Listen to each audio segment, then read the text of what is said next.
It's showtime. How is everybody doing? I hope everyone's good. I'm a little bit concerned about it doesn't seem to be many notifications going out. So we usually get anything between 1.5 and 3,000 people in the chat. I've got a horrible feeling be lucky to see 200 max. I don't know why. Strange thing happening with this shadow ban stuff. I think it's pretty much gone based on the views I've been having recently. But I don't know. Every now and again, notifications go out. Oh, I didn't get it. So let me know if the audio and visual is good, because that really, really helps. Because if that's no good, I'm going to have to restart and go all over again. So we're going to wait for the lag, as it were. So yeah, bear with me, guys. What's number one mean? Can someone tell me why people do that? I don't understand. I really don't. 5 by 5. No, I think that means it's good. So Ben, thanks for that, matey. Awesome. Right, before I crack on, I've had quite a few people message me on Instagram, and I've read some emails as well about how's it going. Yeah, I pretty much picked up a real bad, don't know, virus, bug, whatever it is, infection when I was down in Portsmouth. No, nothing like that. But yeah, and it's almost in its second week now, and it's just not shifting. But just been feeling really, really knackered, coughing like a complete nightmare, and a real runny nose as well. Yeah, I should have brought some tissues here, but there you go. So yeah, some of you have been asking, and that's the latest. Oh, look at that, 368. Oh, that's cool. So maybe people did get the notifications. So I'll tell you, some people have been saying, oh, take this, take that, blah, blah, blah. So I'll tell you what I've been taking. All right. So in the morning, when I get up, it's a big concoction of stuff. Right. So I'll start off with some orange squash. And in there goes some of these 1,000 vitamin C. I've probably been having about 10 of these a day. So that just fizzes away in there. Whilst that's doing, I've I concocted this. Now this stuff, it does seem to work. I.e., when I take it, the coughing goes. It gets about 80% of it knocked out. It's brilliant stuff, and it's just based on my own research. It's very, very simple. So I might do a video on this. It depends if people want to see it. I don't know if people are interested, but in here is half of this jar is raw local honey, the good stuff, right? None of the bad stuff. So what I've done is, as I say, half of that jar is in there. The stuff which I steeped in, I didn't let it boil. I'll just get it really hot, and I'll just literally just simmer it, almost simmer it for about an hour to get everything out of there, right? So in there, I'll put ginger, orange peel, dried orange peel, peppermint leaves, licorice root, elderberry, star anise, sage, and lungwort. So once that was all been amalgamated and all that sort of stuff, I just put it through a sieve, but made sure I checked the temperature of it. And what I did, it was at 56 degrees C, which is perfect because some of you may or may not know, if you get raw honey and it goes over or goes into anything over 60 degrees C, it kills off all of the good stuff in there. So it was pretty much as hot as it could be without it killing this stuff.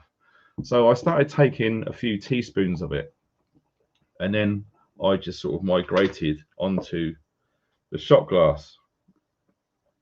So some of you guys who have watched me for years, sent for my good friend K Jumper One, who was a sergeant in the US Marine Corps. And yes, I've been literally shooting this stuff. It's quite an acquired taste, but it's like anything. It's not supposed to taste good. So hopefully this is going to slow me coughing effects down, because I didn't want to be doing a live stream just coughing like I have been. So down the hatch. It's really good stuff. Like I say, it's 50-50 honey and that solution, and it really works. So what I've been doing is I've been getting it and I've been pouring it into here, so it's all together. So once that's done, I've been taking zinc,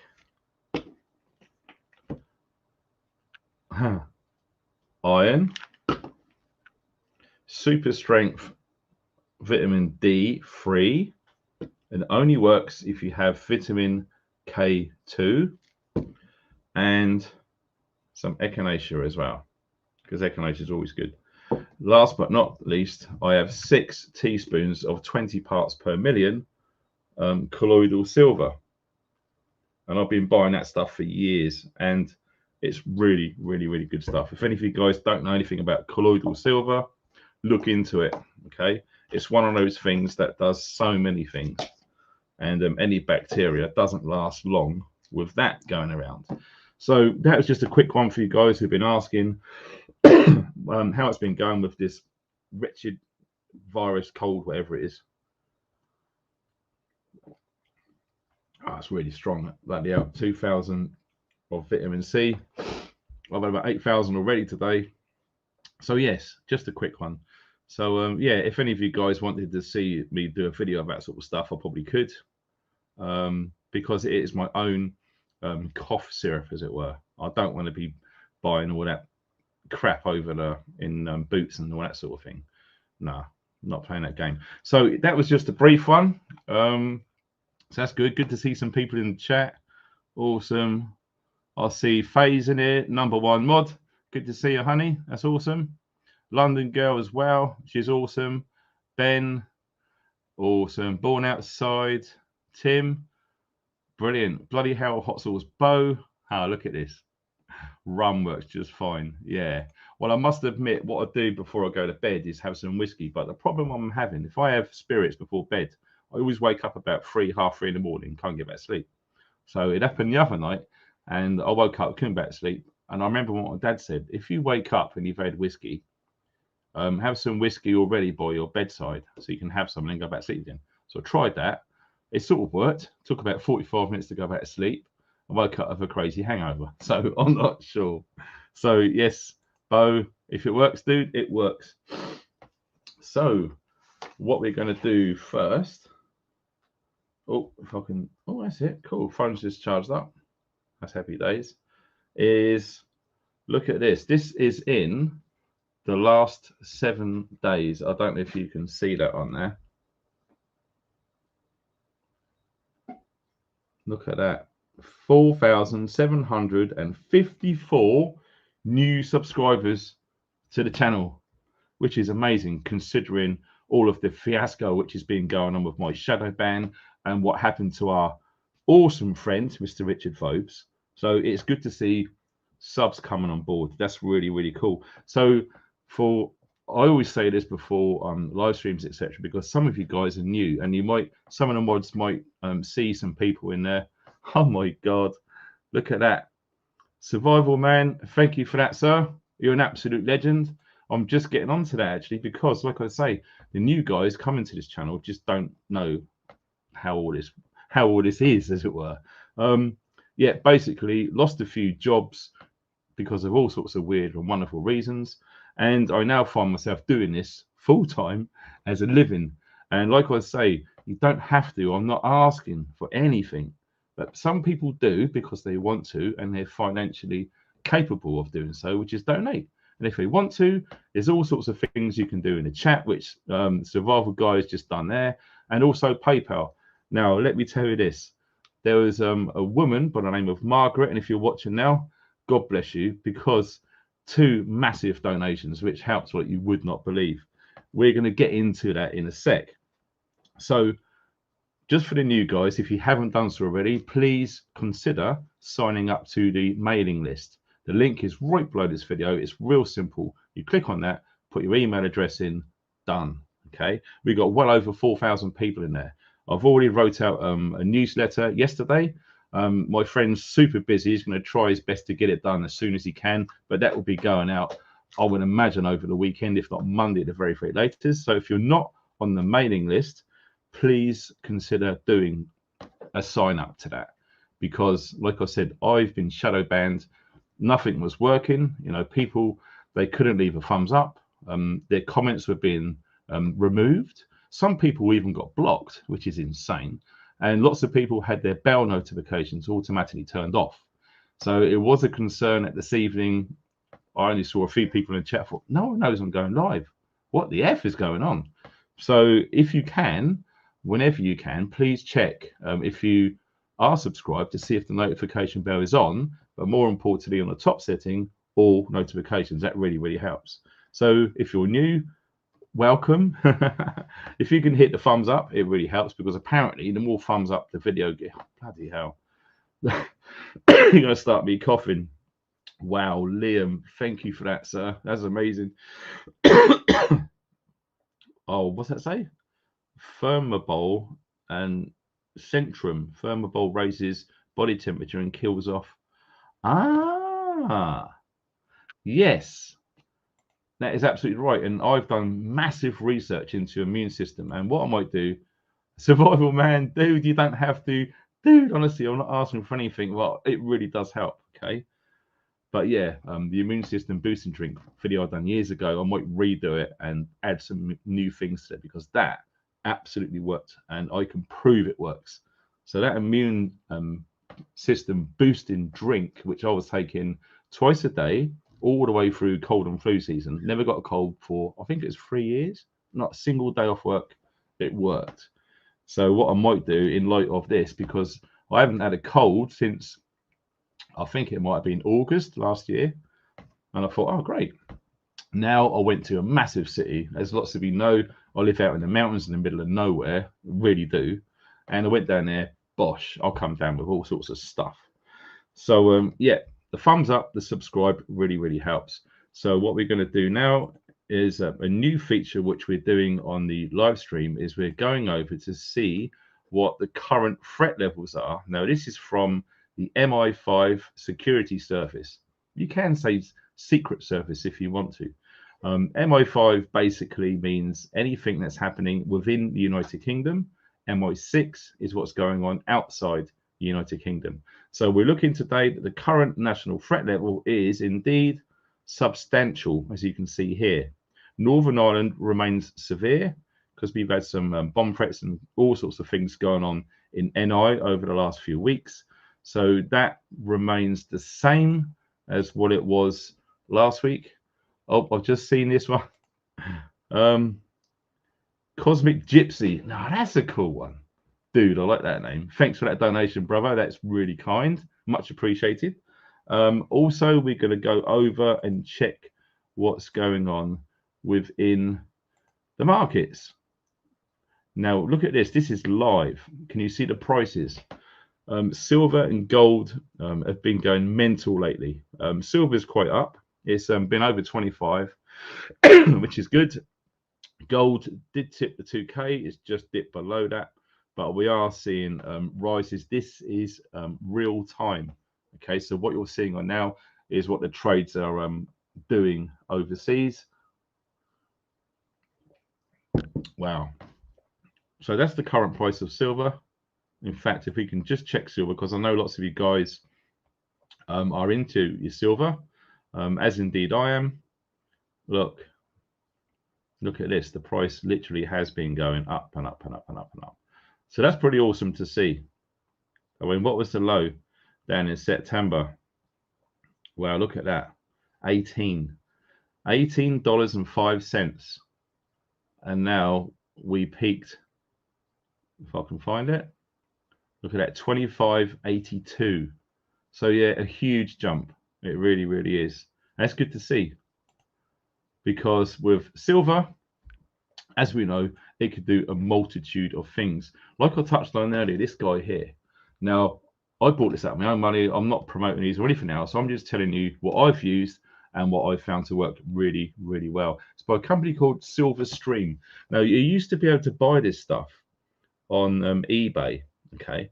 Now, for some weird reason, all the way through the great issue, which happened in 2020, all colloidal silver sales on eBay was non-existent. It all disappeared for about a whole year. maybe just over a year.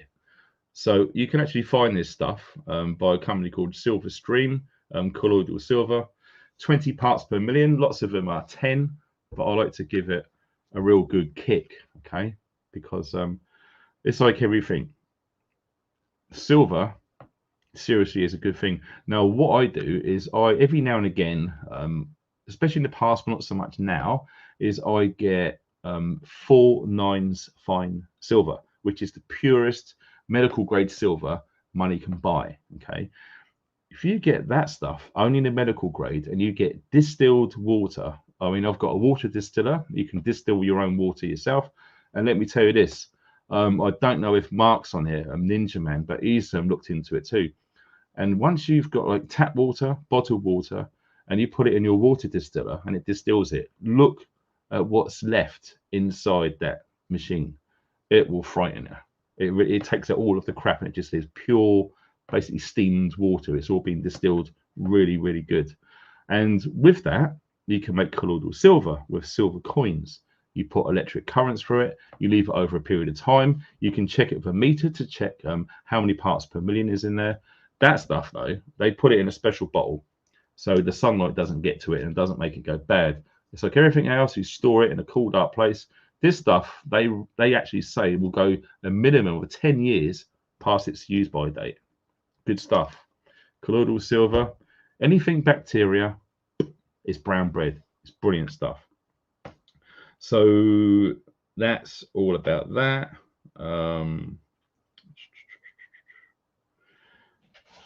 Let me see. We were just checking through the notes here.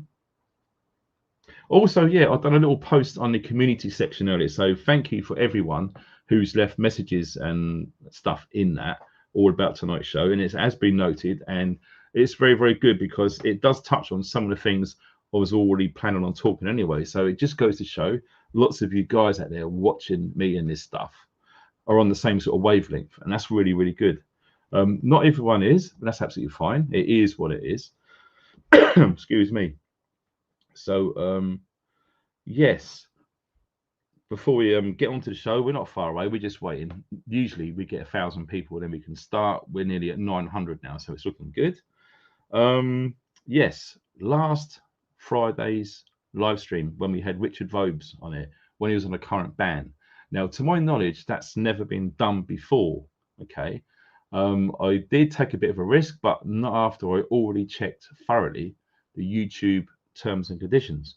And from what I took from that was it only affected the person who's been on the strike, their channel, not them as a person. They're free to come and go as they will. And he did. We've done a great live stream. Lots of you in the chat right now probably saw it as well. And it's fantastic. And I'm true to my word. When I said in that live stream, all of the donations I got from that live stream, which was all of the super stuff in the chat, and indeed everything from PayPal over that night and into the next day, literally took out YouTube's or AdSense's cut out of it, which is big on the super chat stuff, and worked out all of the currencies because I had euros, excuse me, on American and Canadian dollars, and I think Australian dollars too. So once it was all converted, took all of the fees out, split it 50-50, that got set aside, went into PayPal, added all of that up, split that 50-50, put it together, and I sent Richard a text this morning, wanting to know what his payment address was. And straight away, phoned me up. This is 8:30 this morning. So there I was for about 45 minutes talking with Richard Vobes, lovely guy. He's becoming to be a really good friend, actually. We do chat quite often about all sorts of things outside of YouTube and the crazy world which we're talking about, whilst we still can. And yeah, he was absolutely bowled over. He never expected, one, for me to, be true to my word, which I always am, and the amount as well, which is mind-blowing. It really made his day. So you guys who donated on the live stream last week, thank you so much. The super chat stuff and the PayPal stuff, honestly, Richard was blown away, and I can't thank you guys enough for that. That was absolutely amazing to do that. So that was all of that stuff.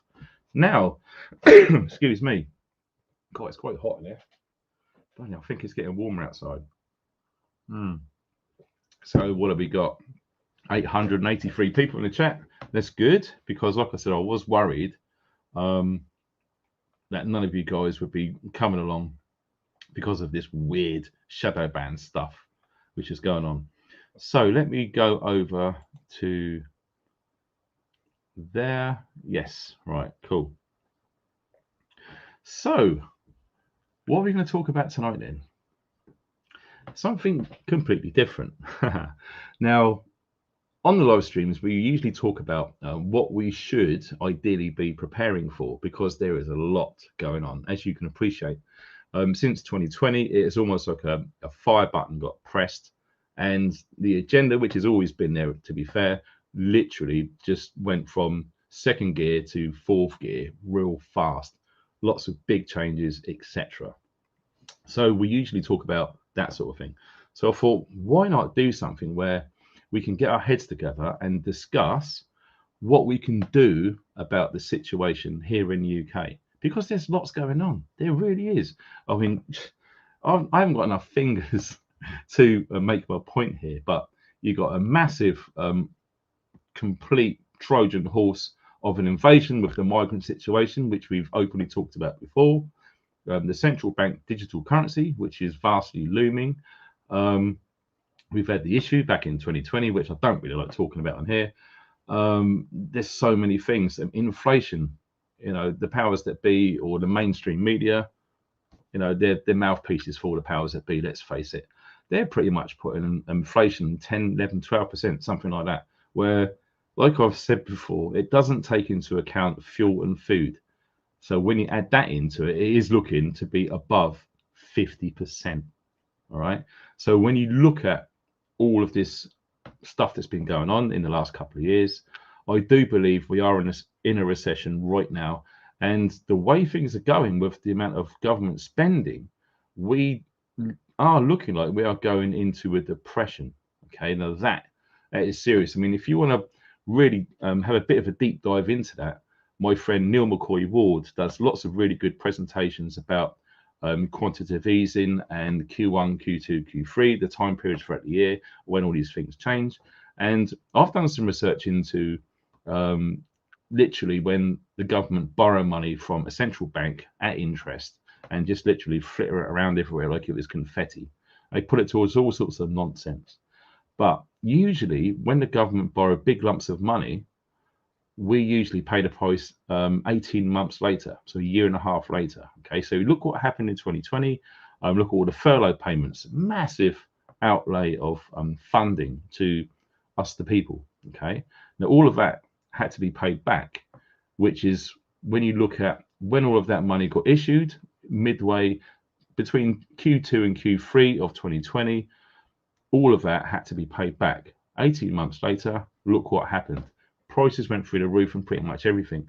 Now, at the moment, I say at the moment, within the last 6 months or so, the amount of money that the government have been like frittering away with winter fuel payments, cost of living payments, all of that stuff has to be paid back. So you're looking at about April last year. So 18 months from then, expect to see another big jump in inflation. So everything is going to be not going up a little bit, it's going to spike. And that spike is going to be enough, from what I predict, lots of people to actually lose their homes with mortgages, etc. Now, I had a good friend of mine who I bumped into recently on the shop, and he watches my videos, and I've seen this guy a few times now. And he said he's got a mortgage, was it 35-year mortgage, and he's 5 years into it. So when he saw the mortgage company, him and one other person was the only one out of lots of people to say that they wanted to keep the current fixed rate for as long as possible. And these guys were like, what? Yeah, but you know, it's going to be coming down soon and you're going to be, no, we do believe, lots of us, especially you guys in the chat right now, believe that the interest rates are going to go up. So if they are, and if you're on a tracker, it's literally going to match that. And you're going to be paying a lot for your mortgage on top of everything else, with the food, the fuel, everything else, energy bills as well, set to jump up again. It's going to literally just squeeze all of the disposable income which lots of people and indeed families have access to, which is going to be a big problem. And I do foresee, the Americans call it foreclosures, when people lose their homes. I do actually see that over the next 2 years, guaranteed, the way things are going. So what I thought we'd do is we're going to go through some things which we can do, which I believe we can do, to try and change this situation, rather than just be a privy to all of this different news from different angles. It seems to be that we're quite content to just sit here, absorb all this negative news without trying to think of what we can do about it. Now, as preppers, well, myself, whether you believe in it or not, but the character traits do seem to match. I'm a Virgo, born in September. Now, from my character traits, I've always been a planner. I've always looked ahead. I've always wanted to make a nest, make a stronghold, provide for my family. And that is me. And obviously you guys are preppers as well. I hope you all are. Not everyone is going to be a Virgo. So whether you find it easy or difficult to prepare, to keep food back and make sure it doesn't go out of date, rotate it, make sure everything is organized. Virgos are good organizers. So whatever you guys do, it all helps. And it's going to be difficult and easier for certain people, whether you believe it or not, born under a different time of the year. Excuse me. So, wow, look at that. We've nearly got 1,000 people already. That's really good. And yeah, moderators, especially you, Faye, sweetheart, don't forget. Drinky poos tonight at 9 o'clock. 100% all the way hype. Oh my God, what's this? I've just got to check this. If it comes through. What is going on with the email tonight? Andrew, thank you very much for that donation on PayPal. Much appreciated, sir. And yeah, it's typical. I was just saying to my partner earlier, I just paid loads of that money to Richard Voges, like I said I would. And as soon as it was leading up to that, something went wrong with the car. So I need more bloody money to find that. It's just typical. But yes, we're going to look into what has happened in history, believe it or not. So straight away, we look at this. Now, does anyone know what this represents? If you don't know, this is the French Revolution. 1789 this started, and we are already seeing what the French have been up to lately, and this goes back historically big time. Okay, let me just put that on there. It really does. I mean, the French have got previous in literally letting it run for so far and just doing something about it. Now, look at this. They was literally getting all of the people involved publicly and cutting their heads off. Make no bones about it. 1789 was a crazy time in France. So these sorts of things in history do happen before. Now, some of the naysayers say, yeah, but this is England, etc. Well, how about this? This is another one. This is the Peasants' Revolt, 1381. Now, this was all about poll taxes, and it was just off the back of a pandemic. Can you believe it? What are the situations at the moment? Absolutely crazy. And this was not looking good for King Edward III back in the day. So if you want to have a look at this, this absolutely did happen in England in 1381, and they called it the Peasants' Revolt. So like I've said in previous videos, if you don't know your past, you don't know your future. But this is what's happening. I mean, I doubt very much that they talk about the French Revolution and the Peasants' Revolt in history in schools these days. I would guess that they don't teach that sort of stuff, but they should, because it absolutely happened. And the more people see what happened in history, it's good, because it gives people that little spark which they may need. Do you know what? It's happened before. Things are looking really dicey right now with everything just upsetting so many people. Let's put it very mildly, okay? Something's going to give. It's the law of averages. There's no way they can continue turning up the volume without the speakers blowing. That's a nice way of putting it. I just thought of that. Oh, I've just seen this. That's lucky. Wow. SHG Retro, thank you for that donation, sir, I believe. What's this say? My channel used to be based on repairing retro consoles. Wow, I just got given an Xbox One for my son. And if you're watching, John, I hope you're all good in the fire pit outdoors, brother. The past few weeks, I've decided to change it to prepping. Wow, with all going on. And you, no, Jeff buys cars. Do you know what? I think I'm going to be contacting him soon because lots of people are asking me, can you do a video with Jeff? Yeah, I saw that one he done with Richard and his lady friend as well, which is really cool in the back of his Jag. Awesome. Do you know what? I think I probably will, brother. Yeah. Repairing retro consoles. Do you know, one of my regrets before we moved is I had a PlayStation 1 with Tenchu, Stealth Ninja Assassins, and Doom, the Ultimate Collection. And I gave all of it to a charity shop. Man, I wish I kept it. I really do now. So yeah, you'll probably understand what I'm talking about with that one. And I hope I can scroll up enough because there's been another bloody donation. I can't believe it, you guys. Oh my God, I'm going up. It's from Juliet Ashmore, a super sticker. Thank you very much indeed for that, Julia. Very kind. Awesome. But yeah, it just goes to show these things have happened in the past. Okay, so I've put it down to this is going to be really hard, you guys. I wish I could pronounce that. I really don't want to butcher that, but it's Sven. Wow, super sticker. Thank you for that donation, and I see the little rune on there as well. That's a beautiful thing. Oh yeah, quickly before I forget, I should say this. How many of you know a guy called Bjorn Andreas Paul Hansen? How many of you know that guy? Some of you probably do, some of you probably won't. Me and Bjorn go back, way back to 2012 when I started my channel. We used to watch each other's videos, and back then you can communicate privately on YouTube. And so much has changed since 2012, as you can fully appreciate.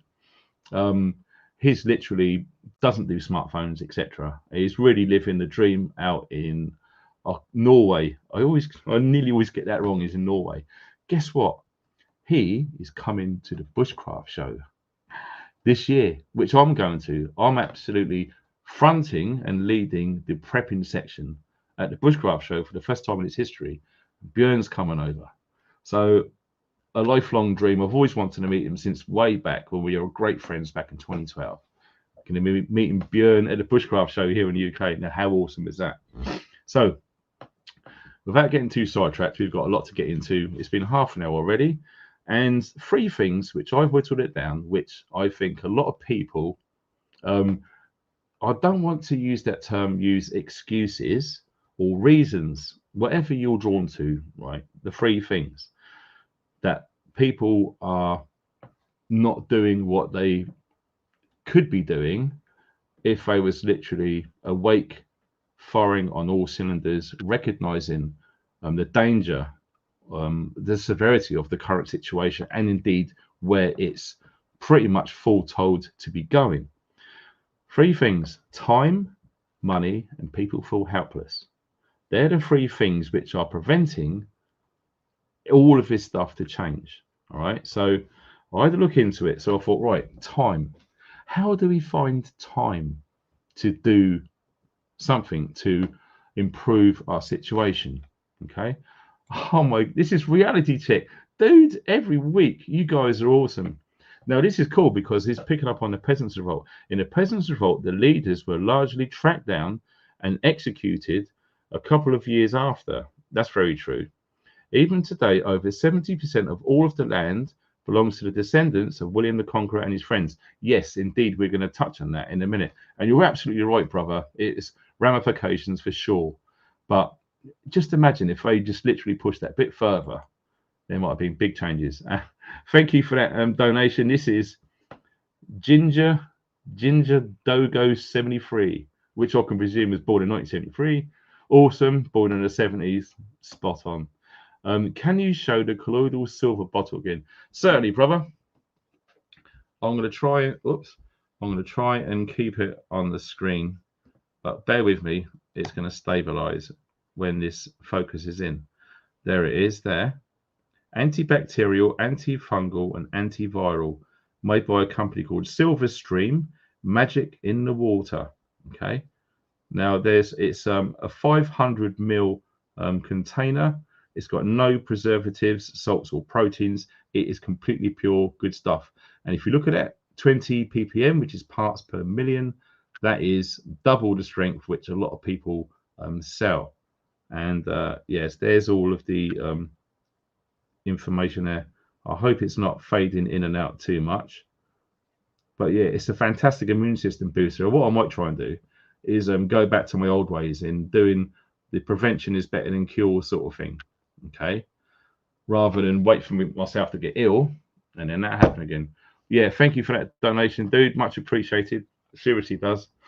So yeah, time. How do we find more time to do things to improve our situation? Well, these are just ideas. Okay, turning off the television. Now I know some of you guys have turned it off ages ago, but I wouldn't know what the percentage is of everyone in the chat, and indeed you guys watching on the replay right now. How many people have literally stopped watching television? Okay, if you can probably see in the corner there, there it is, that black box. We have a TV, but we only use it for my son to watch YouTube for about an hour a day, no more. Okay, that's it. It's not got no aerial. We don't watch no TV. I've got over 400 of DVDs. I just don't watch them. Okay. Look at this. This is Yardi123. Thank you for that donation. Man or lady, I don't know. I really don't know. Look up the 1666 Act. How's that? Says Cuvée explains a lot. Interesting. The 1660. Do you know what? I remember Neil McCoy Ward talking about this. Yes, I actually think that has got something to do with the French Revolution. I would guess that happened before that and after the Peasants' Revolt. So that could be quite interesting. Definitely worth looking into that. I wish I could. Yes, I can. I've starred that comment so I can see it again. That's awesome. So yeah, turn off the TV, please. If there's one thing that you can do to massively improve your situation, is turn off the TV. Now, this would do a few things, okay? If you are, some people are, paying TV license, stop paying that a long time ago. When I stopped watching TV, I thought, why should I pay TV license? But I'm not actually watching the TV. It's not fair. And I think it's BS anyway, because lots of the stuff on the TV is absolutely mainstream narrative. So if you start to wake up and you don't believe in it, why the hell would you want to fund that? So lots of people stop watching the telly and stop paying the TV license. Number one, like I say, it's going to do a few things. It's going to buy you more time. I mean, I remember back in the day, I'd finish work, I'd come home about 5:30, I'd have something to eat, I'd put the news on at 6 o'clock, the local news. Then 6:30, it was the national news. And that went up to 7 o'clock. So 1 hour of negative doom and gloom BS news every single night. And again, 10 o'clock, the 10 o'clock news. So another half hour or so of news. So that's 1.5 hours of my life every day, Monday to Friday. But most of the places I worked at had a radio on. So every half an hour, you're getting bombarded with mainstream negative BS news. Okay. Do yourself a big fat favor. Turn off the TV, turn off the radio. In fact, anyone who's truly awake, if they had the option or the choice, they would not have the radio on all bloody day. Okay. There's so much bad stuff. In fact, one of the guys who really rubs me up the wrong way when I used to listen to Radio 2 at work was that Jeremy Vine. That guy, oh, man, for his sake, I hope that I don't get stuck in a lift with him, because the outcome for him would not be good. All right, just saying. So yeah, turn off the TV. It will improve your mental health massively. And like I said, I'll come home for like 5:30. That TV would go straight on, and it would stay on to about 11 o'clock every single night. So what we're talking, 5, 6, 7, 8, 9, 10. That's nearly 6 hours every single evening, and probably at the weekends as well. Even more at the weekends, watching movies, watching bloody game shows, all that nonsense crap, right? Let's just be blunt. It's crap, right? You're wasting 6 hours of your life by looking at one of those rectangles in the corner of your room or above your fireplace or wherever it is. You are losing time. And if you watch, like I said earlier, Björn, he done a really good video about when he looks at older people who never woke up. It's so sad to see that they've just wasted their life. And if they start to wake up in their senior years and they realize, if I knew back then what I know now, my life would be completely different. And they just wasted it. And don't feel too bad about it, because this is being done by seriously evil, clever people. Okay. So don't feel bad about it. I was a regular guy before I woke up in 2008, like most of you guys watching now. Okay. We was a regular sheep at some point, and then something happened, and it's different for everyone. No one's going to be the same. You woke up, something hit that trigger to start questioning things. Now, more and more people are doing this now, which I believe we are going to win this war, and we are at war, by the way. We're going to win this because the amount of people who you just know, I've got it now. I can go out shopping and I can look at someone and strike up a conversation with them, just hit them with a few key questions. Based on their reactions, I know straight away how awake they are. It's incredible. And these people, awakened souls, are everywhere. And I mean everywhere. Let me tell you this, if they tried that BS, the issue which happened in 2020 again, you know, with all of this, I'll bet you any money you like that the people doing this would be in a massive minority. Guarantee it. Based on what I've seen and based on what so many of you beautiful people have been telling me via email, etc. Oh, speaking of this is from Sharon. Thank you for that donation on PayPal, Sharon. Absolutely holding it together, because some of you guys who've done it on PayPal, friends and family, all of the money goes to the channel. On this sort of stuff, I think YouTube take a big cut, which is a pain in the backside. So yes, give yourself time, turn off the TV, less time on your phone as well. Okay? You don't have to be looking at it all the time. Social media, now, it usually transpires from what I've been looking into over all of these years, that whatever they say, the powers that be say, it's the opposite. So when you hear social media, you could pretty much guarantee that it means anti-social media, because you've seen it. I know you've seen it, and I know you feel it. I know you do. The comments on some of the posts on Instagram, you can go on any post you like about anything mildly controversial. Look at the comments. It is like adults behaving like children. I'm right, no, you're wrong. Who do you think you are? Where'd you get the source from? It's just, how social's that? And I think it was either Joe Rogan or Mike Tyson, one of the two, said there's no way that you would conduct yourself to someone face to face in that manner, because someone's going to get a punch in the throat. Serious. But people think it's okay to do it on social media, right?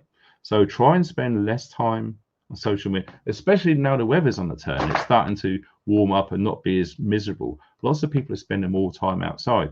And another beautiful thing about going outside, especially into the countryside, is you may not get a signal. You may not get 4G or 5G if you're that way inclined, which is good, because you're not going to be, you know, missing out on that amazing immersive experience in being in the outdoors, stuck looking at a bloody black rectangle, and the real world is just irrelevant. So buy yourself more time, turn off the TV, less time on the phone, spend less time shopping. I mean, how many people back in the day used to go down to the high street on a Saturday afternoon, all afternoon, and buying things they don't really need, spending all of that money on things they can't really afford, all right? But people have done it. This is before social media and the internet, but that's what used to happen, right? So you can save time by not doing those sorts of things. Oh my God, I used to do the same. I used to go to football matches. I used to support Portsmouth Football Club, where I was born in Portsmouth. And yeah, the time and the money we used to spend going to the games, it's not just that, it's going to the pub, it's going to the bookies, it's all time, it's all money, okay? So all of these things, which I've pigeonholed in a sense, is ways that you can save time, to give yourself time. because lots of people are wasting lots of time on those activities which I just mentioned. Okay. The next thing is money. Lots of people are going to say they can't do anything, they can't move and into the country or live off grid because they haven't got the money. Absolutely fine, I get it. But if you understand that you haven't got any money, there are ways that you can get some money, okay, like everyone else. Now, I'll just write down a little list of things which has happened to me, whether it's right or wrong. I'm just telling you what's happened to me, okay? Sell stuff, right? Make it a priority to go around your house, anything that you feel has any sort of value on it whatsoever, okay? Stick it on. If you're on Facebook, I'm not, you know I'm not. But if you are on Facebook, it's a good thing because you can use something called Facebook Marketplace, which my partner and a few friends have told me. And it's a pretty good way of selling something without having those hideous fees which eBay, I think, is it 10% or even more now, probably. And lots of people call it Evil Bay because it is, right? So sell stuff you don't need. Anything that you think is not going to be helpful, you can't trade it, you can't barter with it, okay? If it's sentimental and you absolutely can't get rid of it, that's fine. That's a different league. That's safe. I'm talking about stuff like ornaments and knickknacks that don't mean anything, but some of it might be valuable. Sell it. Get rid of all of that stuff in your house and in your garage and in your sheds and in the loft. Go through it. Make sure it's a rainy day when there's nothing much to do. Go up in the loft, go through it all and bag it all up. Now, what I'd done before I moved from the city out into the mountains here was I split it in a few ways. One of them was to go straight to the tip and get chucked. The other one was to go to a charity shop and give away loads of stuff because I believe in a sort of karmic reality. If you give, like some of the money I'll get from donations, I'll give to other channels which have nowhere near the subscribers I do. I give them some of my donations to help them. So giving is very important. So give to charity shops and also give someone a really good day when they find something. Oh, wow, look at this. I can't believe it's in the charity shop. That's good to help people, right? And the rest is sell it. Sell it on eBay, Gumtree, if that's still going. I haven't used that for years. It wasn't all that. And Facebook Marketplace. And there's probably other platforms as well. Sell stuff. Make as much money as you can, all right? That's the first thing to do. Another one is change your job, okay? Now, some of you know my situation. Lots of you new guys probably got no idea. But I worked 15 years in this job and I worked my way up as a wireman, working with cables and wires and harnesses and all that sort of stuff for control panels and boxes, etc., for the railway industry. Started off a temporary to permanent position, done my 3-month probation. Everyone was happy. I got a permanent job. Great. The money was a lot lower than when I was contracting. Before that, I was a military contractor doing lots of secret stuff, which I can't even talk about now, believe it or not. But the money was great doing that. You can earn up to 50,000 plus a year doing proper contract work. Okay. When I went full time, that went down to like 20 grand. But I gradually worked my way up to become manager. All right. Facilities manager, looking after the building. I was in charge of all of the calibration, all of the tools. So I had responsibilities as well as doing my other job. And I wanted to become the company first aider, the company fire warden or marshal. So all of these things. So I worked my way up. I got more money for it. But it got to the point where they wanted me to wear this, put up all these plastic screens, put all of these social distancing BS marks everywhere. And I had it up to here. 15 years. They was grooming me to be senior management. Okay. It would have put me into that payment threshold, which I would have been paying 40% of it tax. So it was really getting close to that. And I just said, no, I've had enough. I've had enough. It was a small company when I worked there. It got taken over by a big conglomerate in Austria, multi-billion euro industry company took us over, and it got so corporate. It got so much red tape and BS and stupid stuff. All right. Took me away from the job I loved, which is on the tools. I was told by a few people who knew their stuff that I was probably one of the top 10 wiremen in the UK at that time. And I'm very proud I was too. So to literally walk out of that job with nothing, okay, no prospects. This was very early in 2021, okay, knowing full well that it would be, impossible to get another job. Oh my God, everyone's losing their jobs. What was I thinking? But I'll tell you this much, when I walked out that door, I felt amazing. I really did. No BS. The old me would have thought, oh, you twat, what have you done? No, I walked out and I felt brilliant. The first thing that came into my head was, I can do anything now. And it literally was. So I've done, helped out a friend in the security industry. I trained up and got qualified, and I got my SIA license. So I was a fully fledged official security guard. Some of you remember some of the posts, or maybe there's some old YouTube videos of me doing security stuff and all that.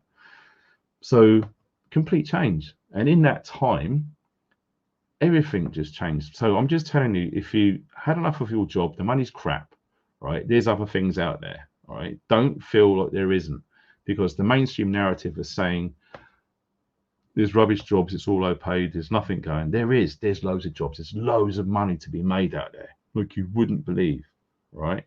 So yeah, change your jobs, work for yourself. Now that is another thing. So working for yourself, it's awesome. It really is. I've never done it before. I've always had to get up at the crack of the dawn, drive, stuck in traffic in the stupid rat race, doing what someone else wants me to do, and getting just enough money to break even. Okay, it's not a life. You're not living. You're existing. Okay, you can change your jobs, and everyone's different. Okay, other things you can do: downgrade your phone bill. Okay, do you really need 50 gigabytes of data every month? Do you really need unlimited phone calls? Downsize. It all saves money. It all helps, because the more little things that you do, combined with all of the things that you sold, trust me, losing the telly and all of that stuff I said earlier, you've got time. Now you're beginning to get a bit more money than you had. Okay. Use your time wisely. Study. Look at what you want to do. Look at how you can better yourself. Right. Also, limit your energy bills. You can change those down. Insulate your home for the winter time, so you're using less energy and less money. Okay, again, you're just giving yourself more money, and just literally just cut things down. Okay, things you can cut down, like I said earlier, it's like football or sports season tickets. They cost a bloody fortune, and when you think about it, when you boil away the P, as I call it, all you're doing is you're watching grown men, allegedly, yet they get kicked a little bit and they roll around the floor like someone just carved their arm off with a pickaxe, right? They roll around like little girls. It's not men.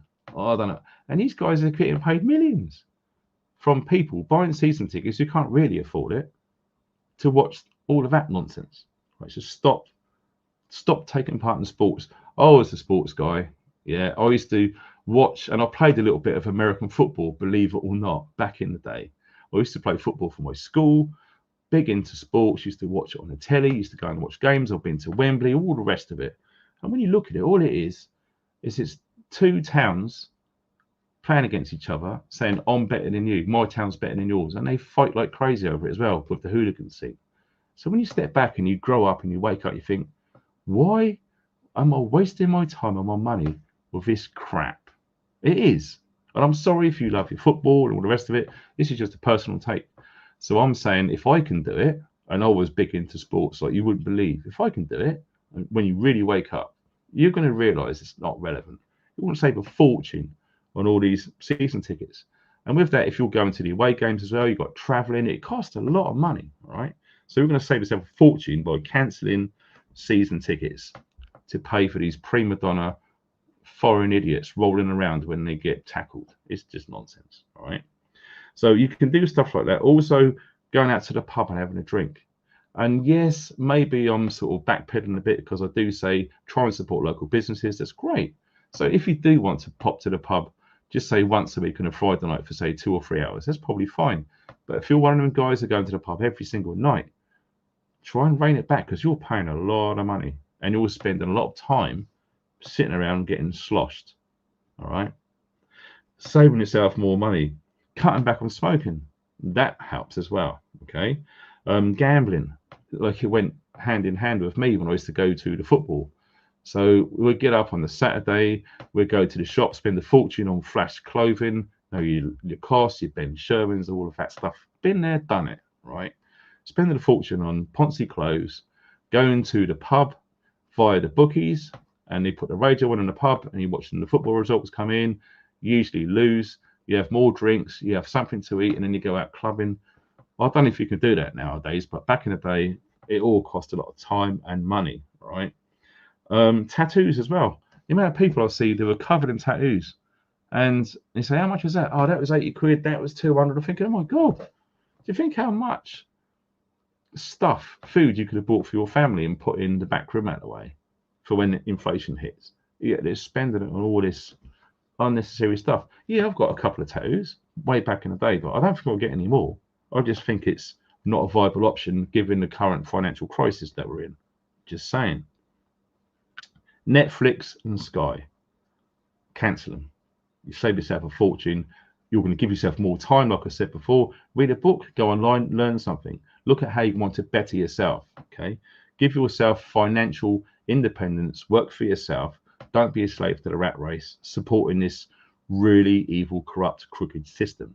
Okay, this is how we start to change what's going on. Okay, fashionable clothes. I talked about eating out as well, going to a restaurant once or twice a week. Man, from what you're paying and the quality and the amount of food that you're getting, it's not happening anymore. It's literally tanking now. If you think you can go to a restaurant, spend very little money and get high quality, a good portion size of food, forget it. Those days are gone. You're getting poor quality food, smaller portions for higher prices. Okay, that industry looks like it's going, and I can't see any way around it. All the time, inflation is going up. So, all of these things, and people who buy newspapers. Do any of you guys buy newspapers? Man, I went through a period for about a year buying newspapers back in about 1995. Never bought them since. Wasting your time, you're getting fed lies, and you're spending money on it, and you're funding the mainstream media, which is what we shouldn't really be doing. Another thing which I've done a video recently, just before tonight's live stream, was the yellow sticker food things. Okay, the yellow sticker food things. Lots of people, and I know one in person, this woman down in South Wales, they have no choice. They live like that because they've got X amount of money per month to spend on food, and they just about manage to do it. But if they buy the yellow ticket stuff, they can't go out like lots of us and buy whatever we feel we need to. Some people are struggling like that, and they can only afford the ticket price stuff, right? So that's another way that you can save money that way. Definitely turn off the TV, turn off the radio we've talked about, and going on to some of these now. Right, let me just show you some of these. So, a good thing that we can all do is grow food. Lots of people, very recently now, this is absolutely like a trendy thing to do now, is people are forming communities and growing their own food. The picture you're seeing now, there are many, many of these projects literally funded and run by the people, nothing to do with council incentives, etc. The people have literally found a bit of land, dug it all up and just done it. You can call it guerrilla gardening, whatever you want to call it, but this is happening.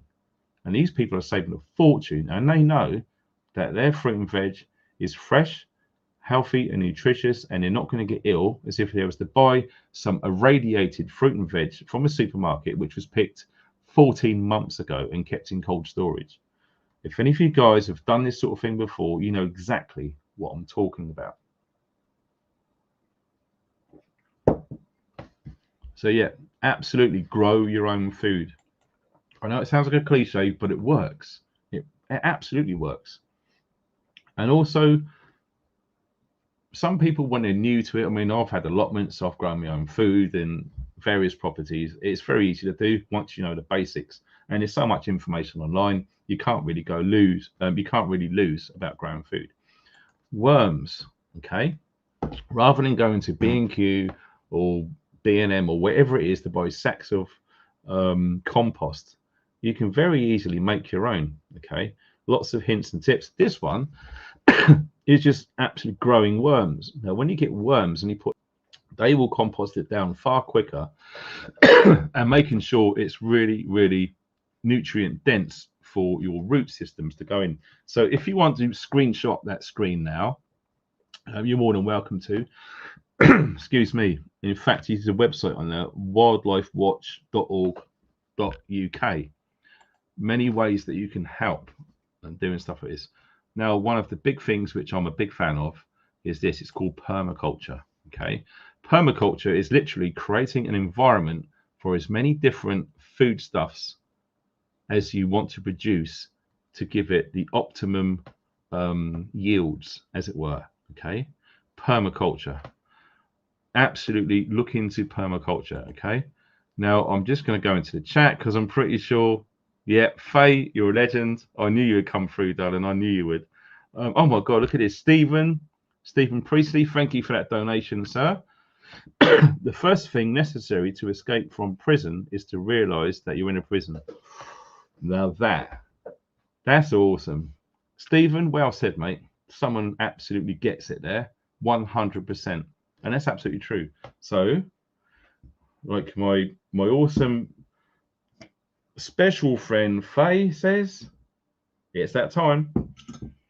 So yes, while we have a wee break, while we crack on with the show, we got the King George original pint pot, and we got some Henry going in there. So we're going to make sure that this goes absolutely like it should.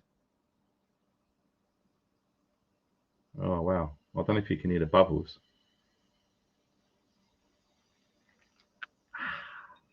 Check it out. Cheers, everybody. Oh, bloody hell. Wow. God, that'll put a hump on a camel's back, that stuff. Bloody Nora. Woo, buddy. Yeah, that's good. What is that? Look at that. 8.2%. Yeah. That's not no Stella Artois, baby. And in fact, I think that used to be 5.4%. It's gone lower than that now. So that's Stella, wife beater, the disgusting stuff. So yes, we're moving through the list now. So this is what some people's houses look like in their gardens. And I'm not knocking them. This could happen for a multitude of reasons. Okay. There's so many reasons why some people's gardens look like this. Okay.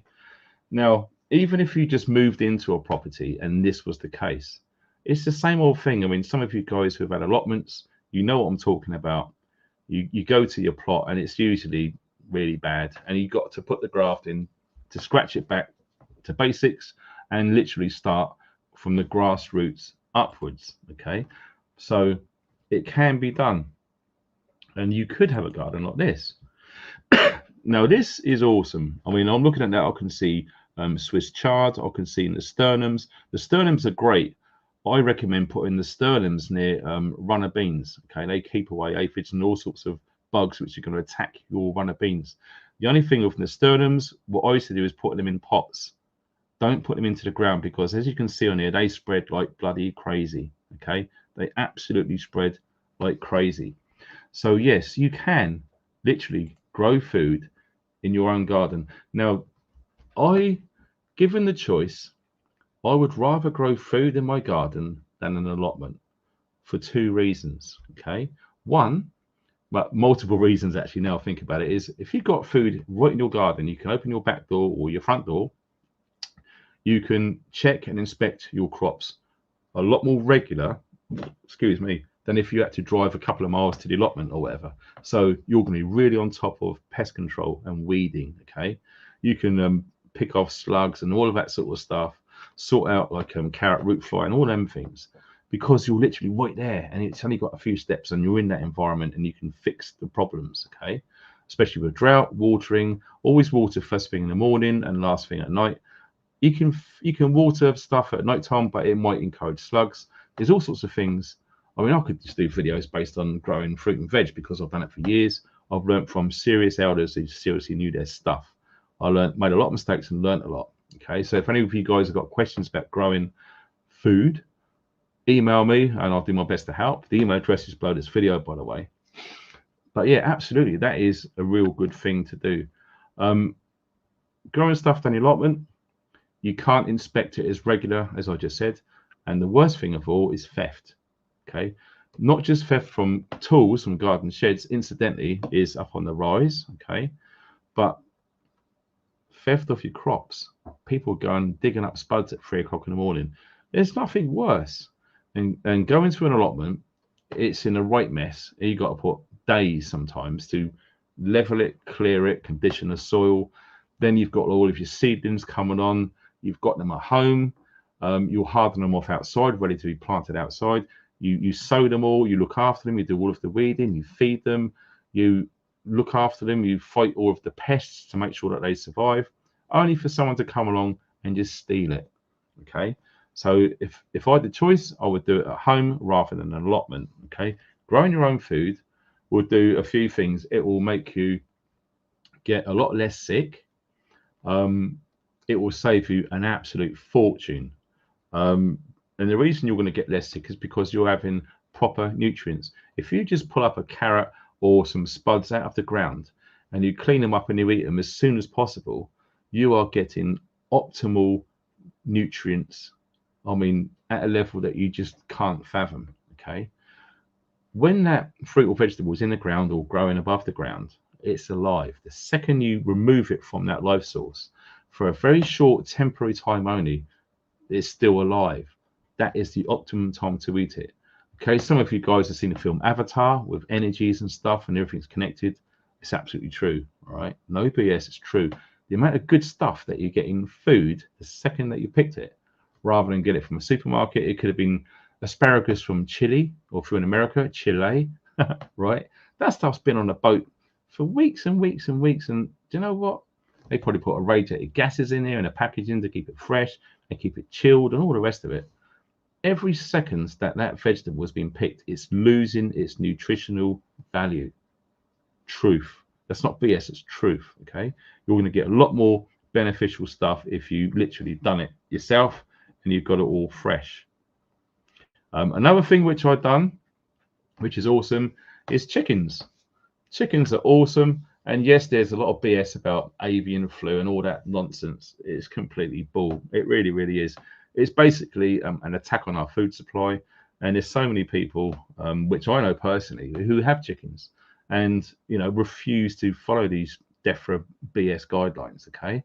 Nothing's happened. Everything's fine. And they are having lots of protein from eggs. And fresh eggs like these are amazing. They are nothing like what you get in the supermarkets. Even if you bought the really expensive ones in the supermarkets, okay? If you go out to your garden and your lovely hens have laid some eggs and you crack them open and have them on that day, amazing. You won't have eggs any better, okay? Another thing, and this was put onto me by a really good friend of mine who lives in London and he's trying his best to come to Wales like myself, like many people are. Wales is where it's at. He has been looking into, and in fact doing it, guinea pigs. Growing guinea pigs for meat. And you wouldn't believe how amazing of a food source this is. Now, yes, I do realize that some people are going to be a bit squeamish because they're cute and cuddly, etc. But you get a special breed which are bred for meat. They grow very, very fast. They give you a massive amount of protein, and it's pretty much exactly like pig, like pork, like bacon, etc. Okay, these little things here, trust me, they breed like they breed like rabbits. They are insane. Okay, so where are we getting up to all this? I can crack on with these pictures actually because I've done loads today. Another thing is literally boycotting the supermarkets. Now, it's very, very hard to do to boycott the supermarkets. Okay. What I was going to do is I was going to do a little presentation. I've already done it before about the WEF, about all of their partners. So what I would recommend that you do is you just go into Google, type in WEF, press enter, the World Economic Forum website will come up. You go into there, you click on the little three lines on the left of the screen, and you scroll down. Somewhere in there, it's got partners. And it will tell you every single company which is brought into the evil WEF, okay, more than you could ever imagine. Now, I would say it's impossible to boycott all of them, based on how we live. But this is what I'm trying to get across, is distancing yourself from anyone else, any company, and try and be as self-sufficient as you can, because that's the only way we're going to win this war. It's not putting yourself in a situation where you're reliant on corporations and governments. Okay, all the time you think someone's going to come to help you. I mean, look what happened in Katrina. Look at the Somerset levels over here. Were they helped as soon as they should have? No, they weren't. No one is coming to help you. Let that sink in. Okay, the more self-sufficient that you can become, and the less that you are feeding these companies who are evil and they're partners with the World Economic Forum, it's not good. Okay, so we need to try and distance ourselves from that. And one of the things which I started doing personally, I have not gone back on my word. I haven't bought any meat from any supermarket since before Christmas. And here's why. Support your local butchers. Okay, absolutely 100%. The quality is way, way better than anything that you'll get in a supermarket. Now, this is in Portsmouth in Tangiers Road, okay, not too far from where I used to live. Now, if you look at the guy who is in the SAS programs, Ant Middleton, he's absolutely took it upon himself to do whatever he can to save this butcher's from closing. If any of you guys have read his book, he spent some time in Portsmouth. I think his nan used to live down there, and he used to spend a fair bit of time in Portsmouth, which is where I was born, okay. Now, he was doing everything he can to make sure at least that butcher's stays trading. Please do what you can to support your local butchers. Like I said, some people would say, I can't afford it. But like I went through earlier, all of these different ways that you can save money. You see where I'm going with this. You start saving time, you start saving money. It will enable you to get better quality food, become less ill, and you'll have more time to research into ways that you can change your life, change your job, and not support the system. You can work for yourself and help others. Okay, be creative. So absolutely support your butchers. If you're vegan, that's fine. Obviously, that doesn't apply. Same thing goes to the fruit and veg markets. Now, who remembers the fruit and veg markets? If you still have access to one of these, if you're in a city or a town, just make a change. For one day, instead of going to a supermarket and buying all of that hideous stuff, go to a market, pick stuff up, inspect it, look at it, and you'll get much better value, you get much better quality. And the same goes with bread. One of the only things which stops me and boycotting supermarkets altogether is bread and milk. I don't drink much milk at all. I'll only have 3 cups of tea a week with a splash of milk. My partner's nuts. She has about 10, 15 coffees a day with milk. So yeah, we have to get milk. So I'm looking at ways to get in the old milk deliveries. And I still think I saw one recently the other day that people getting milk delivered. So I'm looking into that right now actively. Like I said, all of the stuff which I talk about on here, I absolutely walk the walk. Okay, I do it and then say, try this. It's not right. It's not fair for me to say, recommend all of these stuff without doing it myself. Okay, so I need to learn how to bake bread. Now, if any of you guys are in Portsmouth, you may or may not know about this place. I remember this place as a kid. It was just around the corner from where my granddad used to live. Scott the Bakers, okay? Absolutely, man, I could still smell the bread coming out of that place, okay? Support local people. If you can't, learn how to do it yourself, okay? How many people go to B&Q and B&M and all of that sort of stuff? If you can, search around, go online, find out your nearest proper old school hardware store. Hardware stores are awesome. They always have and they always will be, okay? You're going to be supporting them as an independent local business rather than giving all of your hard-earned money to that cheap, inferior, Chinese-made crap from China, which you are going to find at B&M, okay? In its fancy packaging and the big stores and all of these people walking around in orange saying, I can help you. No, you go to these places, you go to hardware stores, okay? Some of these places have been going for such a long time, everyone remembers them, okay? And unfortunately, the more people that go to B&Q and all these places are falling by the wayside. So they really do need your support, okay? Even if you've got to just pop in there and buy a box of screws for £3 or whatever it is, it's something. If everyone done something like that, these places are going to be around for ages. Now, I'll tell you another thing that I've seen as well. Try and boycott any sort of business which is card only. Always go with cash. Now, look at this. The Works shops open, but cash only after a cyber attack. Okay, this is why one of the reasons why it's very, very important to use cash as much as you possibly can, because every now and again you are going to get these problems. And I have a feeling that you're going to see in this become a bit more popular and a bit more widespread and a bit more consecutive. Okay, card machines failing in shops. Okay, you want to hunt around and look for these places. Okay, cash only. This is what we need to do. Okay, we need to use these places and use our cash. There, more and more places are saying cash only. It's so refreshing and reassuring to see businesses finally get it. And another thing about why lots of businesses are going over to cash is because every time a customer uses their card in a machine, that business has to pay a transaction fee. Okay, so it's eating into their profits.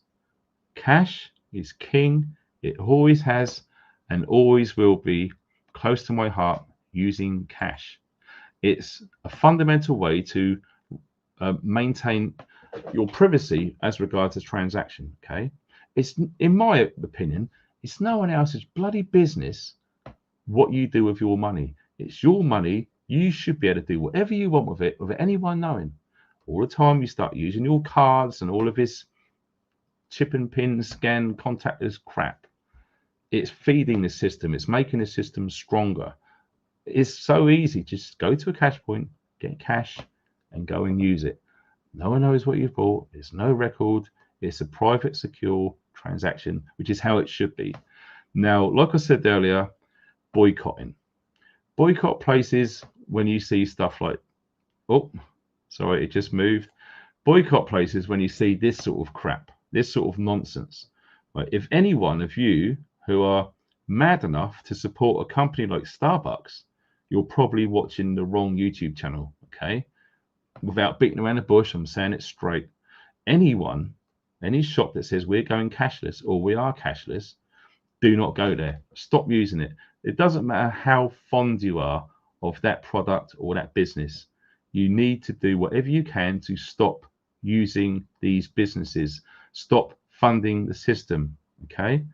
Now, very quickly, I'm just going to drop into the chat just in case I've missed any donations, because I hate it when people donate and I'll miss them. I feel really bad because someone's gone out of their way to donate to the channel and to help keep this thing going.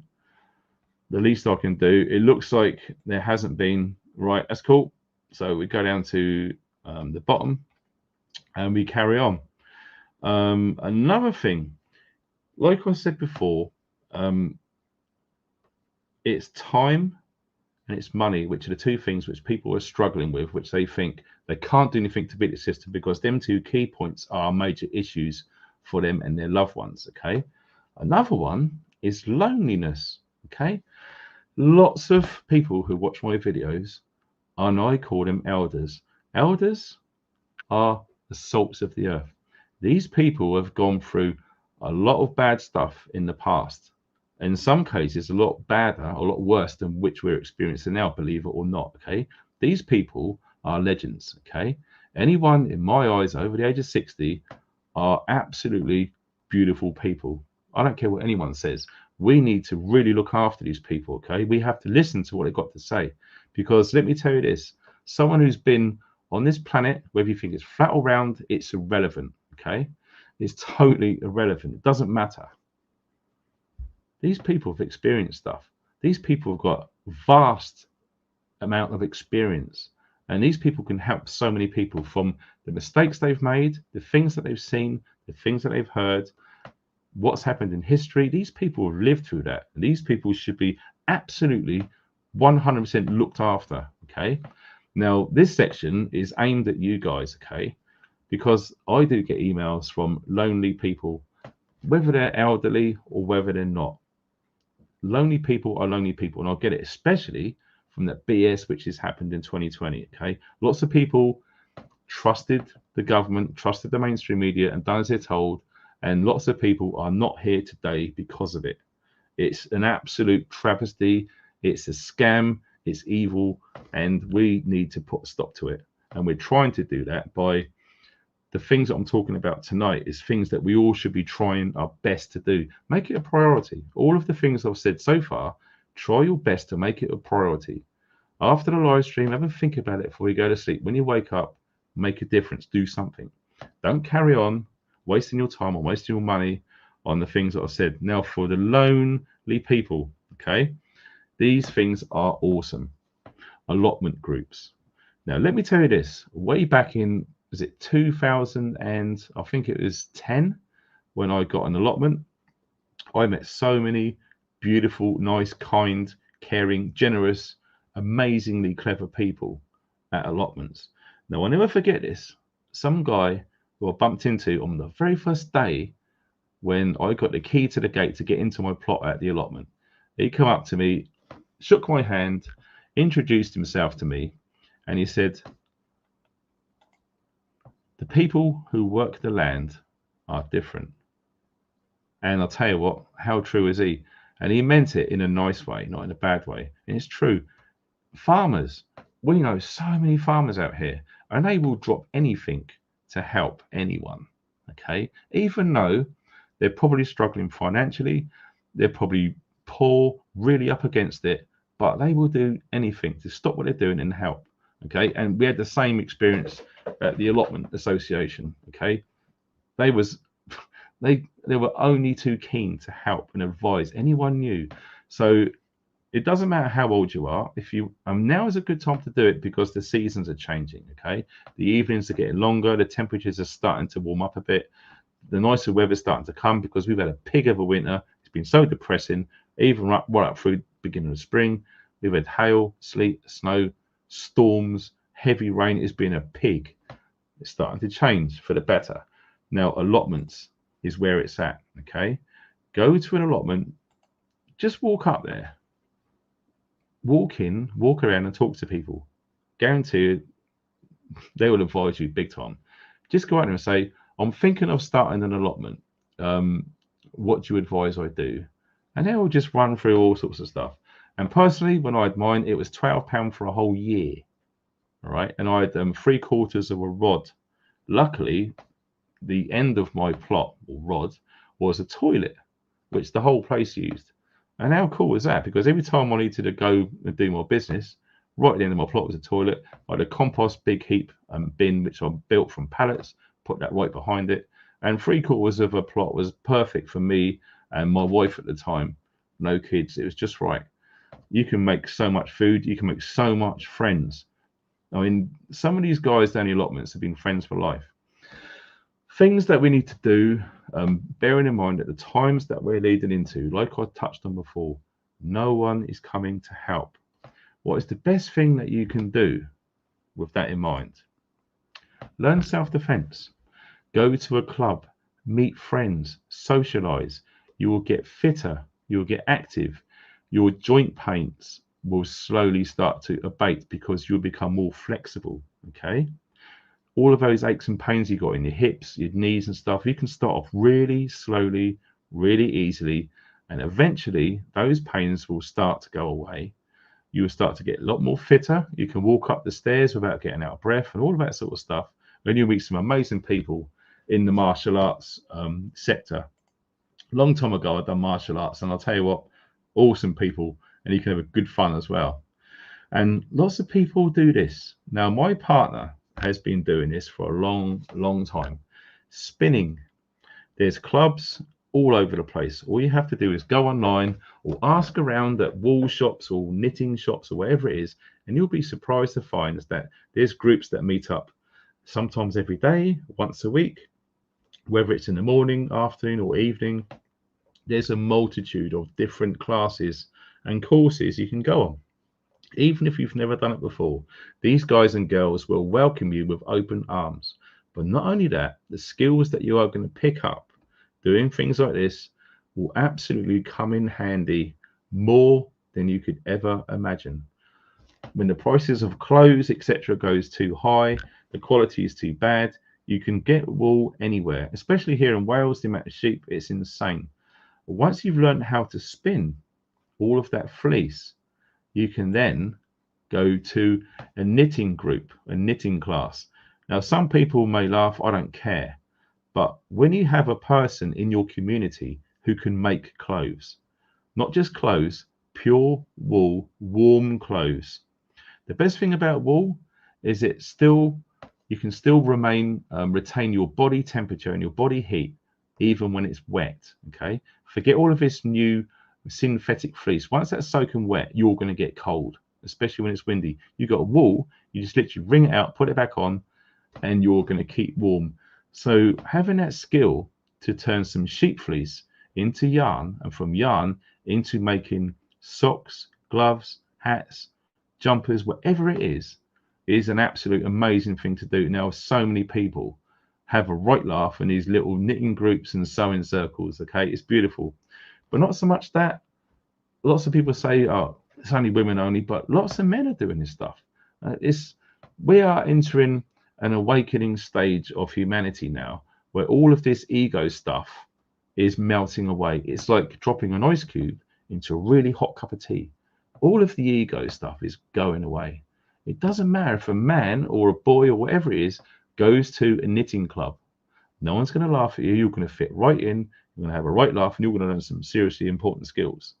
Let me tell you that. If you can make socks and darn socks, one day, how many socks have you got?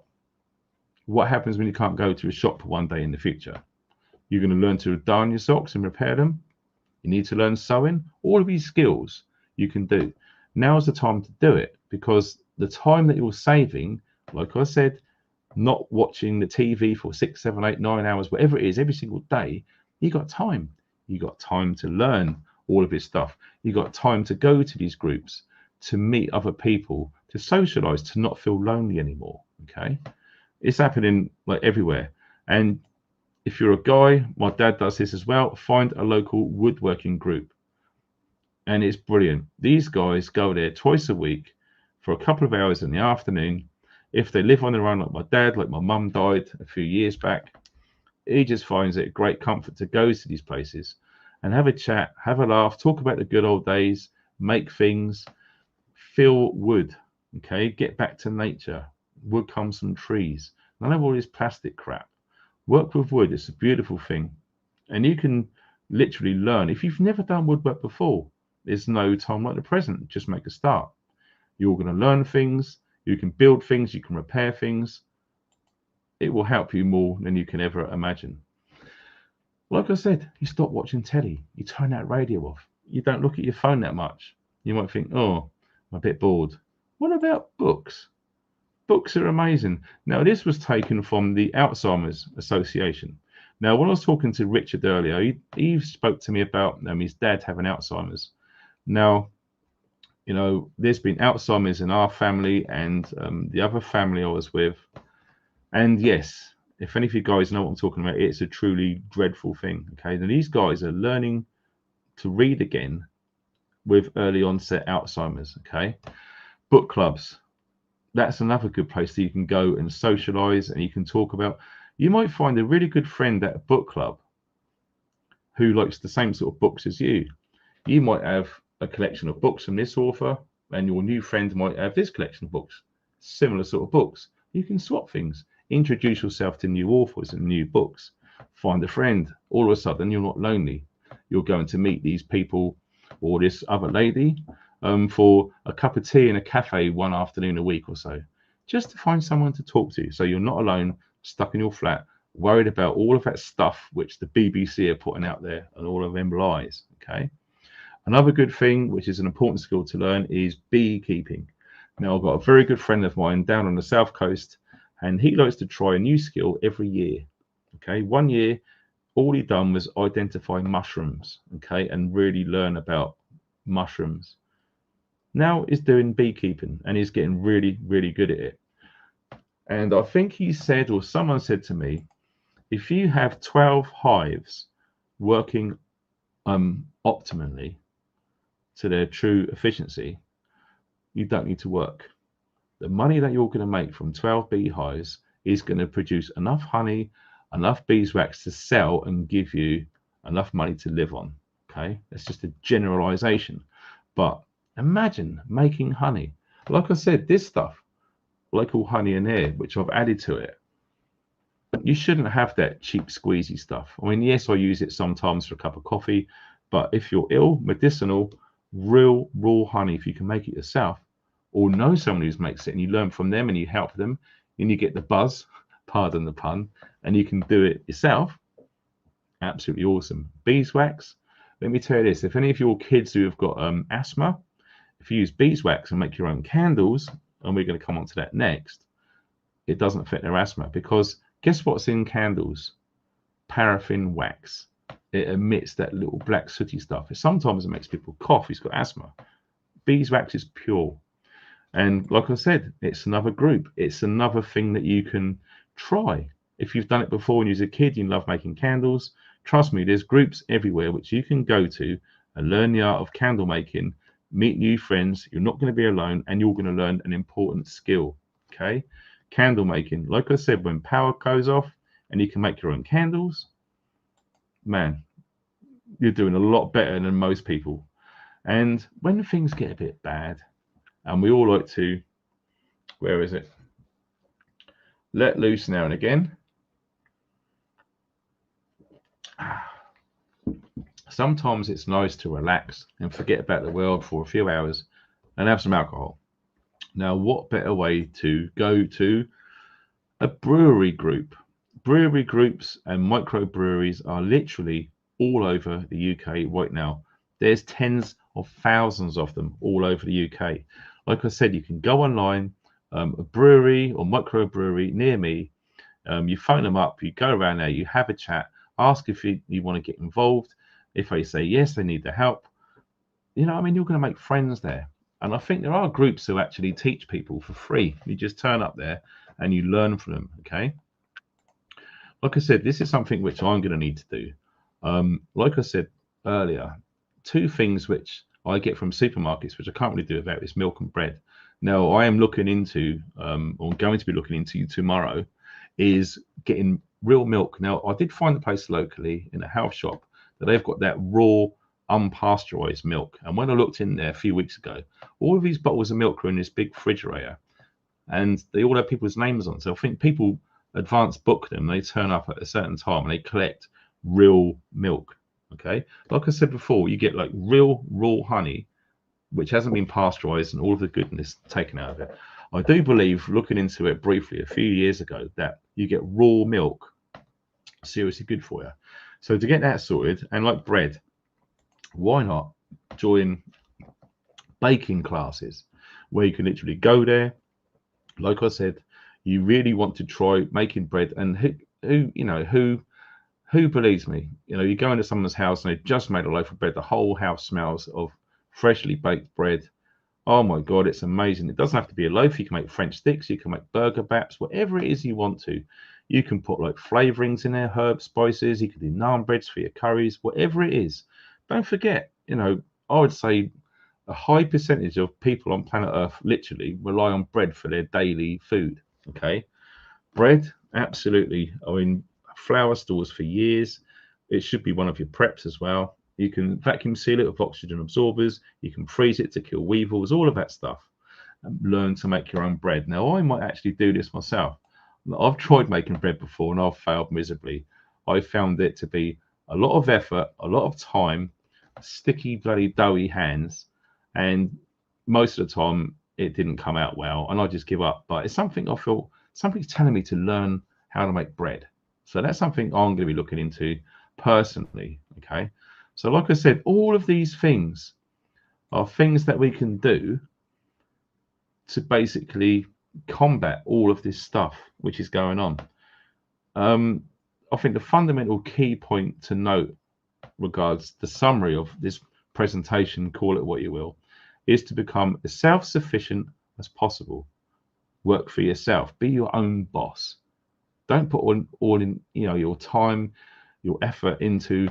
I mean, how many of you guys? I mean, I used to know someone who spent most of their life as an artexer, okay, and he worked really, really hard at it. He's in his 60s. He's buggered. His shoulders gone. He's got arthritis in his hands, all because he wanted to be the best artexer or whatever it is. Oh, look at that! A temporary power cut. How bizarre. Life in the mountains. But anyway, like I'm saying, there's so many people who have literally given their heart, soul, blood, sweat, tears, and destroyed their body working for someone else on crap money. And now they're getting older, and now they're thinking, I wish I didn't have arthritis. I wish I didn't have this bad hip, all because of that job I done years ago, and I've overdone it. Now I'm left like this. The NHS is in chaos. Forget trying to get an appointment as soon as you would like to get one. And even if you do, forget having top quality surgeons within the NHS to make it fixed. I had 2 rotator cuff injuries down the gym on both my shoulders. I went into and had an operation where they shaved bone off of there, and this shoulder clunks and clicks, and it's worse than what it was after an NHS operation. And I'm sure those of you guys who are in the chat know exactly what I'm talking about, who has been to the NHS, had an operation, and the result of that operation has usually made things worse or lead on to something else, which you're going to need another operation for something else. So yes, try and be self-sufficient. That really is. And like I said, you can buy yourself time and get yourself money based on the things which I outlined earlier. I'm not going to keep going over them all the time, okay? Let me say, looking at the Amish. Now the Amish have got it sussed, okay? I'm trying to think. Off grid with Stacey, not Gavin and Stacey, not the TV thing, but you know what I'm on about. Those guys in the States, they give up their life and they went out and they just literally replicating an Amish small holding lifestyle, and they're becoming very successful. They've got a great YouTube channel, and when you look at what goes on within the Amish community, they're not reliant on anyone else. They're literally self-sufficient pretty much entirely. They grow their own food, they make their own clothes, they've got trees, they make their own timber to build things. In fact, there's a YouTube video which I was going to share, but I decided not to because it was 3.5 minutes long, and some of you guys have seen it. It was put up 8 years ago. This Amish community built a huge, great big barn and another building attached to it, all in one day, just themselves. That's the communities where we need to be heading towards, okay? Now, when you think of it physically, you find like-minded people, you sell all of the crap that you don't really need. If you've got money tied up in the bank, which is scary, if you've got all of your funds or savings in one bank account, literally the way things look, and that could go any day, any week, any year, whatever it is not safe. Now, if you can get all of these like-minded people together, get them talking over many conversations, try and find the solution, find some land, everyone puts money in, buys land on there, and then start doing something to actually live there. Now, there is a 4-year rule, a certificate of, was it lawless? I forget, my writing's terrible. Apparently, I contacted a guy, he's on YouTube. I hope he emails me back because he's done a really important video. This guy does YouTube videos, I forget his name, and is trying to be as off-grid and as self-sufficient as possible. He's done a video very recently, within the last month, saying about this 4-year rule the government wants to stop, or I think they have stopped it. So basically it means you find some land, you live there quietly. If you've been there for 4 years and you can prove it, you've literally got loads of rights where you can build on it and all that sort of thing. But building it sympathetically. There was one case he talked about a guy who found some land, he built a castle, and he was brash and arrogant, he didn't hide it, and he got into trouble, and the authorities made him demolish it. So there is something which we are looking into in behind the scenes, as it were, about literally acquiring land, people pooling money together to actually own that piece of land and actually develop their own communities on there. And when we touched on earlier about all of these skills, like I said, okay, spinning, knitting, woodworking, cooking, growing food. If you can get communities that do all of that over time, you could have like 10, 20, 30, 40 people on your community on X amount of acres of land with some woodland, preferably. You could live a really good life away from all of the stresses of all of the BS which city guys and girls go through on a daily basis. When you open your front door and all you can hear is bird song and nothing else, no traffic noise, no police sirens, no drunken yobs at midnight and kids running up and down shouting and swearing and graffiti and vandalism. It's all gone. It's all gone. It's the beautiful life, and people can have it if they really want to have it. They visualize on it very quickly, and they do every single thing they can. They focus as much effort and time as they can in making it happen. Now, tips which I've said earlier is you can buy yourself time by turning off the TV, the radio, not going on your phone so much, all of that stuff, selling stuff. We've already talked about it. Give yourself time, give yourself money, make it happen, because that's the only way that we are going to stop this crap which is coming down the road. Some say 2030, which is 7 years away, less than 7 years away. Solutions, that's what we need, okay? I mean, I could, do days and days and days of videos telling people how bad it could get or whatever, but, be self-sufficient, do what you can, help others, okay? Here we go. Engineered to Succeed, Off-Grid with Doug and Stacey. Yeah. In the UK, there was some weird, silly comedy thing. Gavin and Stacey, I think it was. Never watched it, but yeah, that's the one I was telling you about. Off-Grid with Doug and Stacey. If you're not subscribed to their channel, head over there, tell them I sent you. It's all awesome. We watch their stuff now and again, and yeah, they are literally doing a good thing. And over on PayPal, who have we got?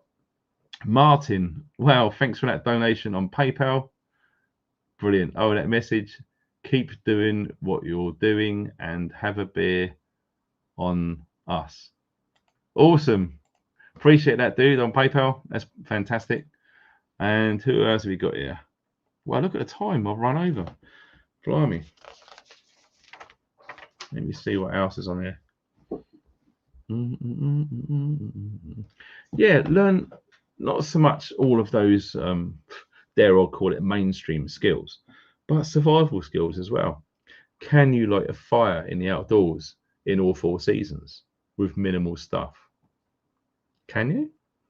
Do you know how to purify or make safe any water and make it drinkable so you're not going to die? Do you know how to do that? Not everyone does. Okay. Now I know some people on here know exactly how to do it. That's fantastic. And everyone, see, this is what the beef I've got about the education system. They don't teach you any of this stuff at school. But when you look at the schools, I use that term loosely, in Native America, they educated their own kids. They didn't hand over their kids to some government-funded education system to corrupt them and turn them into snowflakes, which is what we're seeing now. And they don't even know what sex they are anymore. They don't even know what gender they are. That's how screwed up the education system is. And that is why we are seeing record levels currently of people taking their kids out of school. They had a taste of it when they homeschooled, when the issue happened in 2020. But now all of this alphabet LGBTQ plus nonsense is being pushed on kids now in our schools. Parents are going, no, that's it. They're taking them out of school and they're going, Christ, what are we going to do now? How are we going to, I need to stay at home with my kid. What are we going to do for money? There's always a way. Like I said, sell loads of stuff in your house, make some money, stop watching the TV, research, think of how you're going to earn money for yourself in the evenings rather than watching the brainwashing TV box. Then you can homeschool. Homeschool, absolutely one of the best things you can do. And I know loads of people in this chat homeschool their own kids, just like myself. Like I say, I'm not going to say this, well, don't do it myself. I never will. I never have done. Okay. Walk the walk. You have to. All right. So yes, self-sufficiency, repairs, survival skills, DIY skills as well. All of these things are going to become very, very valuable over the next few years. Because like I say, how kids are educated now, mate. A true story. A friend of mine who was in 4-5 Royal Marine Commando, his son was homeschooled and he went to university, and he was the only university guy on one of those hall of residences where he was living, doing his university degree. He was the only one who knew how to cook his food, manage money, and use a washing machine. All of the other kids didn't have a clue. Do you know why? Because they don't teach you important life skills at school. They fill your head with leftist, extremist BS, which is what we don't want. Like I said, that's why loads of people, I mean, the levels are going through the roof. If you start to look for statistics and you ask around in your community, the amount of people who are taking their kids out of school, it's insane. It's on the rise, which is really good, and that's what we need to see. So that pretty much is it. Let me just, there was one thing, if I can find it. Now, I copied this from a comment on the YouTube video, which I talked about earlier, about this guy trying to be off grid, and there's a new government thing which is trying to block, or has blocked, that 4-year rule. There's a 4-year rule and a 10-year rule, but this is a comment which someone made about that video. Now I'm going to try my best to read it, because there's a lot on there. Now, whether this is true or whether this is false, I don't know. I literally just was drawn to it, copied it and put it on here. So make of it what you will. The UK has 60 million acres of land. 70% of the land is owned by 1% of the population. Just 6,000 or so landowners, mostly aristocrats, but also large institutions and the Crown, own about 40 million acres, 2/3 of the United Kingdom. Britain's top 20 landowning families have bought or inherited an area big enough to swallow the entire counties of Kent, Essex, and Bedfordshire, with more room to spare. Big landowners measure their holdings by the square mile. The average Briton living in privately owned property has to exist on 340 square yards. Disgusting. A building plot, the land now constitutes between half to 2/3 of the cost of a new house. 60 million people live in 24 million so-called dwellings. These 24 million dwellings sit on approximately 4.4 million acres, 7.7% of the land. Of the 24 million dwellings, 11% owned by private landlords and 65% privately owned. 19 million privately owned homes, including gardens, sit on just 5.8% of the land. Average dwelling has 2.4 people in it. 77% of the population of 60 million people, projected to be more in the new census, live on only 5.8% of the land, about 3.5 million acres, totaling 60 million. Agriculture only accounts for 3% of the economy. Average density of people on one residential acre is 12 to 13. Wow. 10.9 million homes carries a mortgage of some kind. Here we go. Tony Blair, that guy again, the Fabian, who we exposed recently, ejected from the House of Lords 66 hereditary peers, who between them owns the equivalent of 4.5 average size counties. Now that is absolutely bonkers when you let that information sink in. It's crazy, because when I spoke to Jason Brashears, when we done that live stream, you know, the guy we spoke to from Texas, really good friend of mine now, is a lovely guy. When he was saying he drove from Texas over to almost California, New Mexico, that area, he said the amount of hours that he was just driving on his motorbike, there was nothing, just wasteland, wilderness. Lots of people think, yeah, the UK is a small island, especially compared to the USA. Of course it is.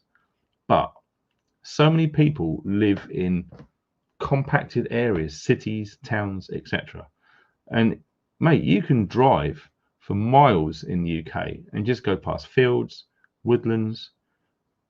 You really need to get out of the city to literally just drive somewhere. Look at a map where there's not much people living there and just drive to experience that there's loads of space in the UK.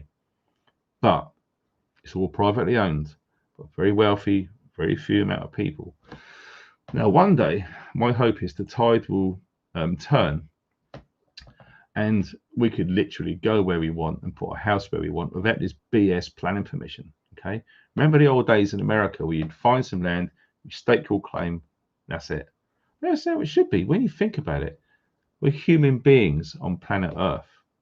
Okay. All of these wealthy people or whatever, they put on uniforms or different clothes, act in some weird, evil game. But at the end of the day, they're people as well. They just wear different stuff, like lawyers and judges and policemen and all of these sort of people that put on a costume. They're just people at the end of the day. One day, I hope that it all changes and we could have the freedom which we deserve to be citizens of this awesome, beautiful planet without being pushed around like some stupid little child, which is what they're doing to us, really. Like I touched on earlier with the French Revolution and the Peasants' Revolt, look at what's going on in France right now. What is going on? Crazy. It's insane. And I can only see the tide turning here in the UK this year. They've raised the pension age to 70 years old. What are we doing about it? Look what they've done in France. We need to grow a pair. And like I've predicted, and it does look like it's going to happen this summer, is going to be lots of protests, especially in London. Okay, keep your eye on that, especially if you live in London. Prepare accordingly, because trust me, this summer something's going to go wrong, because people can only take so much, and we are literally getting screwed so much. And that screwdriver is pushed into that screw, and it's turning so much. Eventually, it's going to bugger up the thread on the head. It's going to come off this summer. So thank you guys, everyone who's donated. Honestly, you guys are amazing. And yes, Richard Vobes was chuffed to bits when we gave him half of the takings, as it were, last week, and that really made his day. Yeah, bless him. So yes, absolutely awesome. You guys are fantastic. What we got here? Wide-eyed and awake. Thanks for that donation. I'd vote for you, Funky. No, I don't. Someone's already said, well, I'll be Prime Minister one day. Well, I'd love to, but I won't be around long. I'll be taken out just like Lincoln and Kennedy. The good guys always get taken out. Look at the bad guys. They stand for ages, don't they?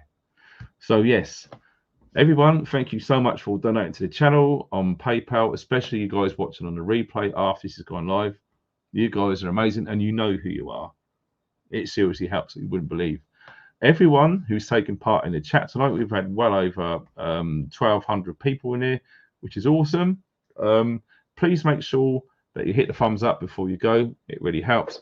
I know sometimes I'll go into a chat on the video, and usually, especially if I like the channel, I'll put the thumbs up and then go into the chat so it's done, so I don't forget it. That really helps, especially if you're watching on the replay. Hit the thumbs up. Subscribe if you haven't done so already. Don't forget the all important notification bell.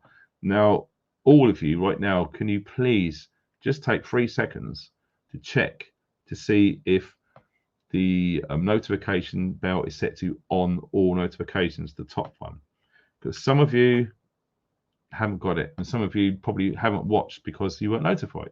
So if you can spread that around and get that out, that really helps. Wow, look at this. How did you manage to get that writing on YouTube? That's stencil. That's military stencil. I love that. I don't know how you've done that, but it's awesome. It well stands out. Tinderchat.com. Brilliant. Thanks for that. That's awesome seeing that. It's brilliant. And everyone in the chat, all of you guys are awesome. And what I'm going to do is after this live stream finishes soon, I'm going to go through the chat and watch the replay. Sometimes it takes a while. Look at that. Cornish Bob in the house. There it is. Still got it, dude. You're awesome. Yeah. Get it into your head. So yeah, please spread this video as well, share it. Facebook as well. I'm not on Facebook. I don't do any Telegram groups, etc. But if you can share this on there so people can see it, that's awesome, because we need solutions, because there's enough news out there about what's coming, what could be coming, what to do, not what to do. We need to start getting proactive now, because not enough people are talking about possible solutions. We need to see more of this sort of stuff. If it's just ideas, it might help. It flicks a switch in someone's mind, especially you right now watching. If anything I said, you think, do you know what, I might try and do like a woodworking class or whatever it is. Think of what I said, rewind what I talked about, and consider it. It might be enough to improve your mental health if you are struggling and if you are lonely. If you can become part of a group and be involved and make some new friends, it will change your life, especially if you've been down there. And let's face it, we've all been down there. We've all been down in that sewer tunnel full of crap. We've all been there. Okay, everyone gets their turns now and again. Mine's going to be coming at some point. Maybe you as well. We've all got to go through it. But it's how